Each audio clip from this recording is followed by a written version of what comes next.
네, 여러분 안녕하십니까. 오늘 내일 아주 긴박하게 돌아가는 대통령 선거와 관련된 사건이 하나 있습니다. 그것은 이재명 민주당 대선 후보가 내놓은, 여러분 댁에서 다 선거 공보 받아보셨죠? 그 각 후보별로 14명 후보별로 뭐 그 사람의 여러 가지 신상 기록들을 프린트를 해서 이제 유권자들에게 다 돌려 드리는 것이, 배분해 드리는 것이 이게 선거 공보, 그래서 이제 우편물로 다 받아 보셨을 겁니다. 거기에 보면은요, 뭐 학력, 재산 상태, 그다음에 전과 기록을 쓰게 돼 있는데, 여러분 잘 아시는 것처럼 이재명 대선 후보는 전과 사범입니다. 그래서 이제 전과가 왜 생겼고 전과의 그 내용은 무엇인지를 이제 정확하게 적도록 되어 있습니다. 이거 어기면 큰일 나는 겁니다.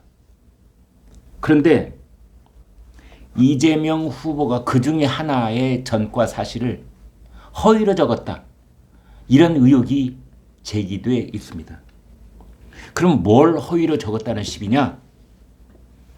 2003년, 여러분 지금 그 성남시 분당구에 가면은 파크뷰 아파트라고 아주 멋진 그 고층 아파트가 있죠.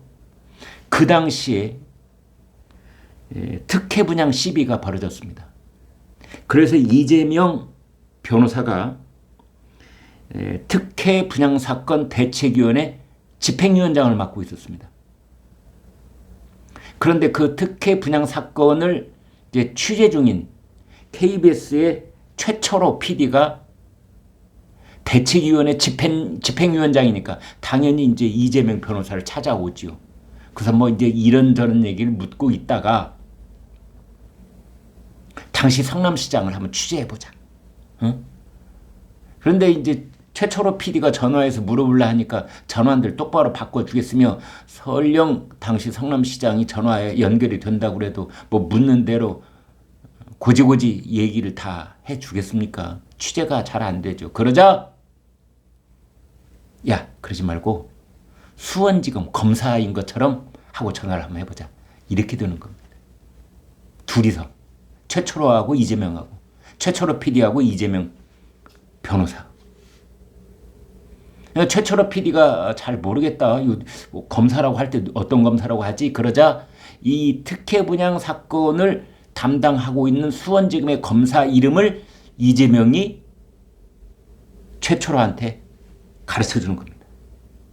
전화 걸어서 이 검사라고 해. 그래서 이제 최철호 PD가 나 수원지검의 누구누구 검사요 라고 얘기해서 성남시장 비서실 통해서 시장님 좀 바꿔주세요. 특혜 분양 사건의 담당 검사가 시장님 좀 바꿔달라, 통화해야 된다. 누가 그걸 거절할 수 있겠어요? 당연히 연결이 되지요. 이제 그러면서 질문을 하는 건데, 그러니까 검사를 사칭한 최철호 PD가 통화를 하는데 이재명 변호사가 어떤 역할을 했느냐, 이 문제입니다. 근데 최철호 PD가 아무리 PD는 이제 변호사나 검사들보다는 거기에서 어떤 핵심적인 질문과 대답, 이걸 잘 모를 수가 있죠. 옆에서 이재명 당시 변호사가 일일이 코치를 했다는 거 아닙니까? 메모지에다가 써가면서 5번인가 썼대요. 이런 질문 해봐. 이제 이래가지고 그게 나중에 유죄 판결을 받은 겁니다. 그런데 이재명 후보는 그것을 선거 공보에다가 뭐라고 썼느냐? 검사 사칭을 도와줬을 뿐이다. 나는 그냥 KBS PD가 와서 뭔가 취재를 한다고 그래서 그냥 도와줬을 뿐이다. 난 억울하다. 그런데 결국 재판에서 나한테 벌금형을 때리더라. 그래서 난 전과자 됐다.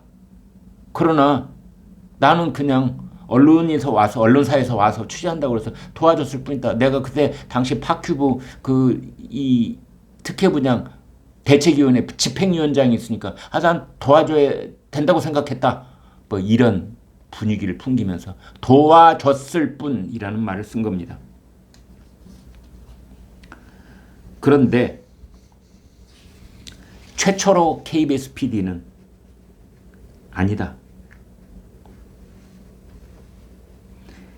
두 사람 이상이 공동으로 위법 행위를 실행하자는 합의였다.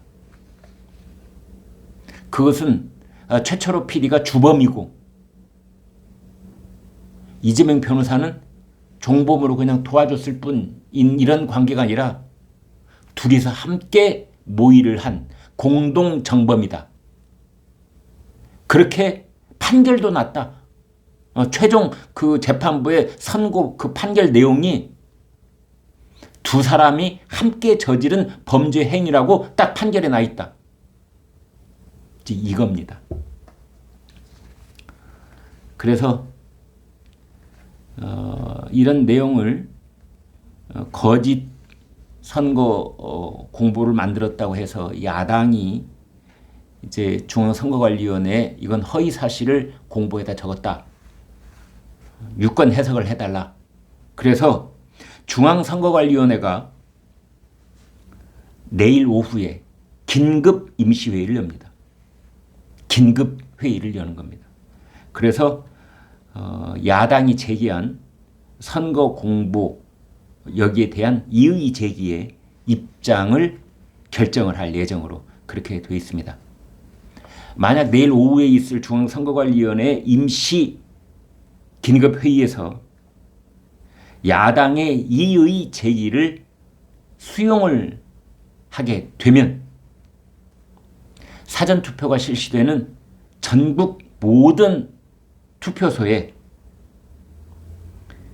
이재명 후보가 거짓말로 해명을 했다는 그러한 내용의 공고문을 내붙이게 되는 겁니다. 이런 일이 처음 있는 게 아닙니다.